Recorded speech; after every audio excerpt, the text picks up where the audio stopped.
Sharma, principal SSB PG college Raniganj Ballia. देखिए, असफलता के डर से अगर आप मैदान छोड़ के भाग जाते हैं तो आप कभी सफल नहीं हो पाएंगे। हमारे पूर्व राष्ट्रपति एपीजे अब्दुल कलाम जब एयरमैन की सर्विस में असफल हो गए और अगर वो मैदान छोड़ के भाग जाते तो शायद मिसाइल मैन कभी नहीं बन पाते। तो अपनी असफलता को ये मानिए कि आपकी असफलता, आप असफल नहीं है बल्कि आपके लिए बहुत बड़ा रास्ता आपको मिला है जो आपको सफल होना है, जहां तक आपको पहुंचना है। अगर कपिल देव पहले टेस्ट में सिर्फ 1 विकेट ले पाए थे और उनको कहा गया था कि वो फास्ट बॉलर कभी नहीं बन पाएंगे और वो फास्ट बॉलिंग छोड़ देते तो कभी वर्ल्ड रिकॉर्ड नहीं बना पाते। बहुत सारी चीजें हैं, हम सोचते हैं कि हम असफल हो गए, निराशा के गर्त में हम चले जाते हैं, लेकिन हमें मानना चाहिए कि हमारे लिए एक बड़ा रास्ता हमारा इंतजार कर रहा है। कहीं एक बड़ी सफलता हमारे लिए तैयार है और हमें उसके लिए प्रयास करना चाहिए। निरंतर प्रयास हमें करना पड़ेगा, हमें निराश नहीं होना पड़ेगा। जब हम निराश हो गए तभी मानिए आप असफल होंगे। जब तक आप लगातार प्रयास करते रहेंगे, सफलता आपके कदमों को चूमती रहेगी।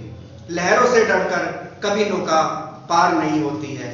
और आप देखिए, ये जो है हौसलों से ही उड़ान होती है, पंखों से उड़ान नहीं होती है। आपको सब सुविधाएं दे दी जाएं, सब चीजें आपके लिए उपलब्ध करा दी जाएं और आप असफल हो जाएं, लेकिन वो निराशा का जो भाव आपके अंदर आएगा वो आपको सफल नहीं होने देगा।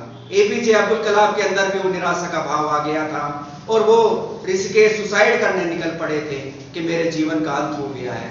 तभी देखिए कितनी बड़ी सफलता उनके हाथों भारतवर्ष के लिए लिखी थी।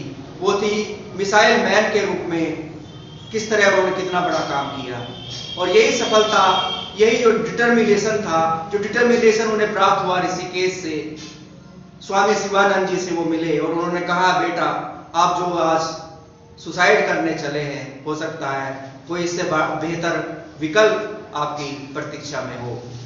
बहुत सारी चीजें बहुत सारे व्यक्तियों के साथ हुई कि किस तरह से उन्हें रिजेक्ट किया गया। Amitabh Bachchan all India radio में ही समाचार वाचक के रूप में रह गए होते अगर चुन लिए जाते, लेकिन वो किस तरह से स्टार ऑफ द मिलेनियम बने। ये हमें विचार करना है, सोचना है, देखना है कि हम क्या कर सकते हैं। तो सफलता और असफलता में बहुत बड़ा अंतर नहीं है। जब हम अपनी हार मान लेते हैं तो हम असफल हो जाते हैं, और जब हम ठान लेते हैं कि हमें सफल होना है तो हम सफल हो जाते हैं। यही सफलता और असफलता का बहुत बड़ा अंतर है।